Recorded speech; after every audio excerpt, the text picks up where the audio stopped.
Doctor Rosenkranz, la primera pregunta sería esta. Usted ha señalado que le gustaría devolver a la justicia legitimidad y credibilidad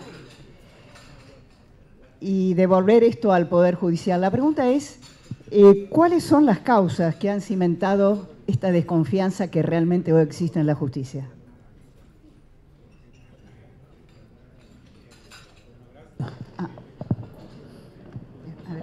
Ahora, ahí sí. Gracias por la pregunta. Es una pregunta más adecuada para un sociólogo que para mí. Pero comparto con ustedes un dato que creo que es muy interesante. En las encuestas reputacionales, la justicia en general tiene baja reputación. Es una de las instituciones de la República con la institución más baja, con la reputación más baja. Ahora, cuando se le pregunta a usuarios del sistema judicial, esto quiere decir gente que ha tenido que litigar, ha sido parte en un proceso, abogados, etcétera, ¿cuál es la reputación que le adjudican a la justicia, a la administración de justicia en Argentina? La respuesta es medio tabla, es alrededor del 45%, que es un porcentaje alto para las instituciones del país. ¿Qué quiere decir esto? Quiere decir que buena parte de la apreciación reputacional que tiene el Poder Judicial es producto de convicciones que tiene gente que no fue usuaria del sistema, cuya opinión es moldeada por los medios de comunicación. No lo digo no en términos exprofesos, sino en la Argentina se convirtió en una corriente bastante fuerte adjudicar la responsabilidad de buena parte de nuestros males al Poder Judicial. Es importante recordar que el proceso de inculpación es un cuchillo de dos filos. Inculpar a alguien siempre implica exculpar a otro. El proceso de inculpar es un procedimiento protectivo. Cuando uno inculpa, se exculpa.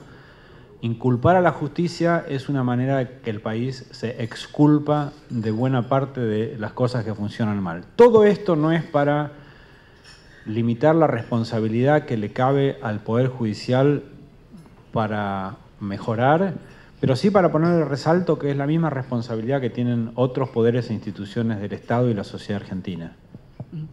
Doctor, siguiendo con lo que usted ha dicho en el tema de la justicia, hay una percepción que en materia de condenas, en materia de corrupción pública, la justicia está en deuda y también en materia de seguridad, pero fundamentalmente en el tema de la corrupción.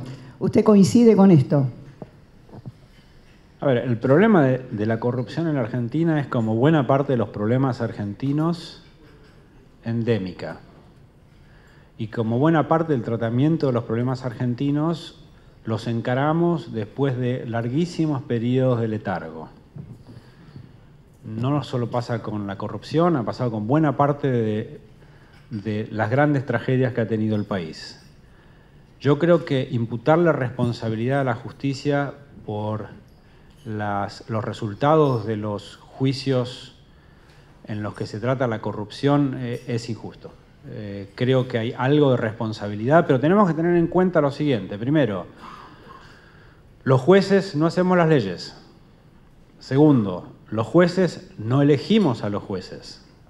Quienes eligen a los jueces es el Congreso de la Nación, el Consejo de la Magistratura y el Poder Ejecutivo Nacional. De modo que es necesario hacer alguna distinción para adjudicar responsabilidades de un modo que no sea meramente exculpatorio de la responsabilidad que nos cabe a todos como argentinos.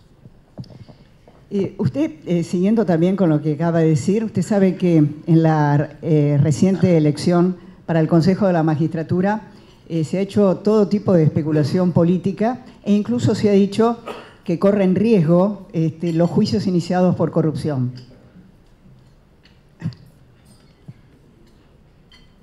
Bueno, creo que es una apreciación temeraria. No creo que eso corra en riesgo, no depende del Consejo de la Magistratura.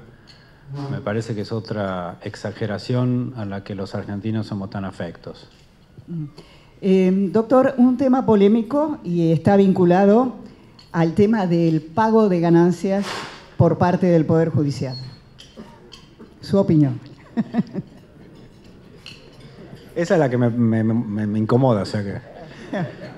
A ver, miren, si yo les pregunto a ustedes si un piloto de aerolíneas argentinas gana mucho o gana poco, ¿qué respuesta tienen?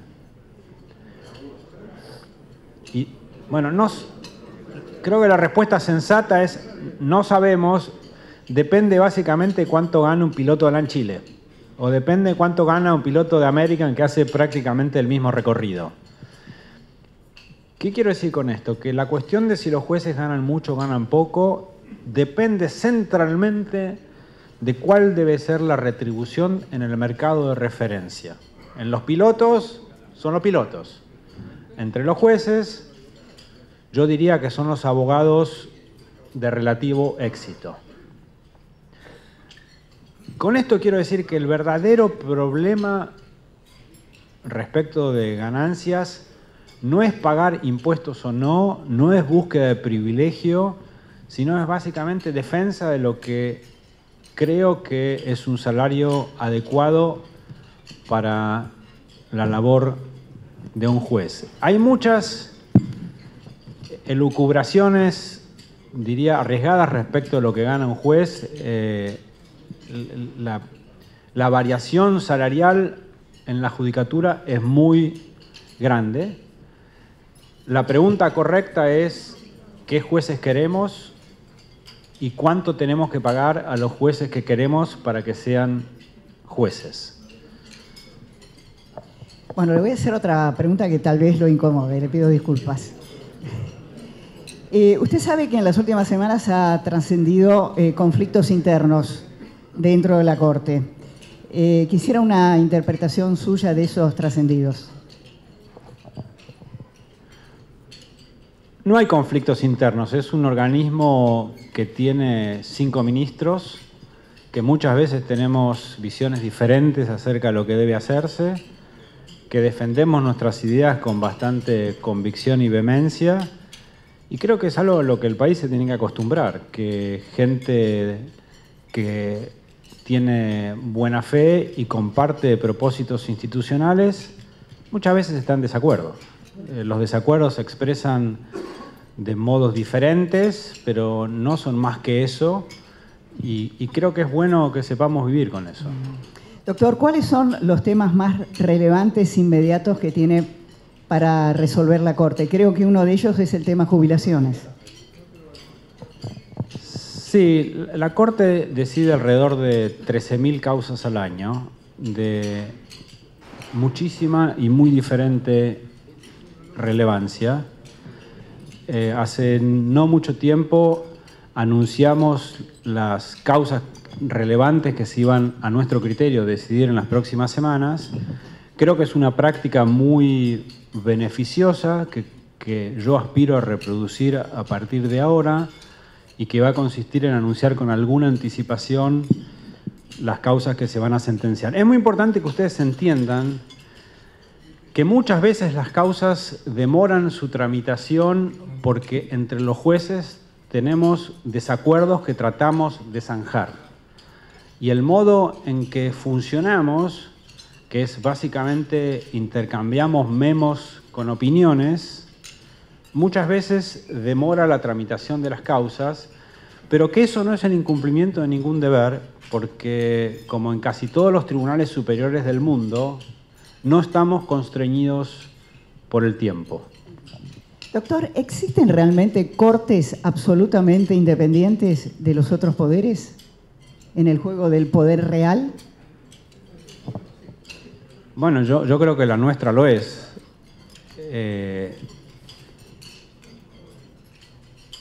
La cuestión de la independencia del Poder Judicial es difícil de responder porque todo depende qué entiende usted por independencia. Si por independencia usted entiende desapego por las circunstancias que rodean a las decisiones y sus consecuencias, y no hay ser humano que pueda decidir con independencia si independencia quiere decir eso. Si independencia quiere decir independencia de los intereses y ambiciones del poder o los poderosos de turno, le diría que hay muchísimas cortes independientes en el país. Doctor, acá me llega una pregunta que dice que la Argentina es una sociedad con poco apego a la ley. Y la pregunta es, ¿qué responsabilidad le cabe a la justicia por esta situación?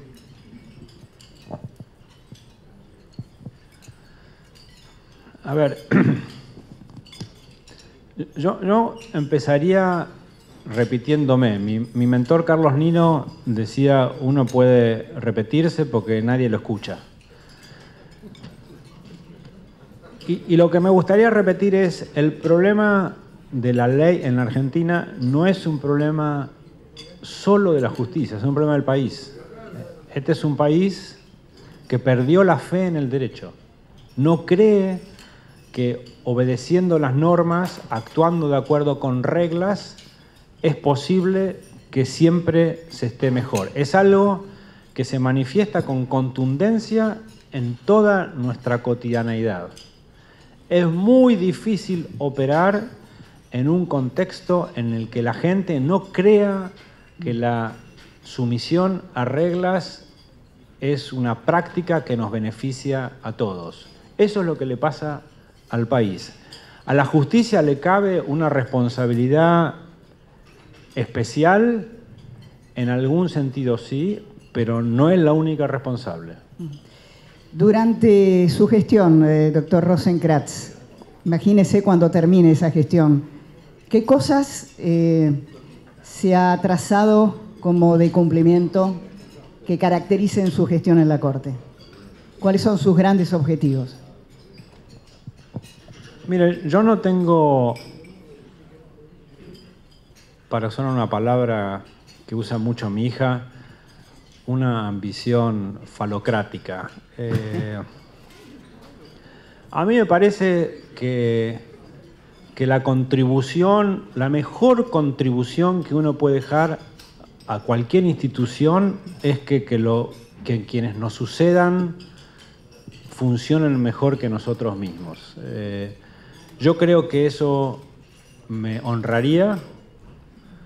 Creo que el gran desafío que yo tengo, mi Corte tiene o la Corte tiene y el Poder Judicial en general y el país tienen, es devolverle al país la fe en el derecho. Creo que si no logramos mejorar a lo largo de ese índice, todo lo demás va a ser transitorio y efímero.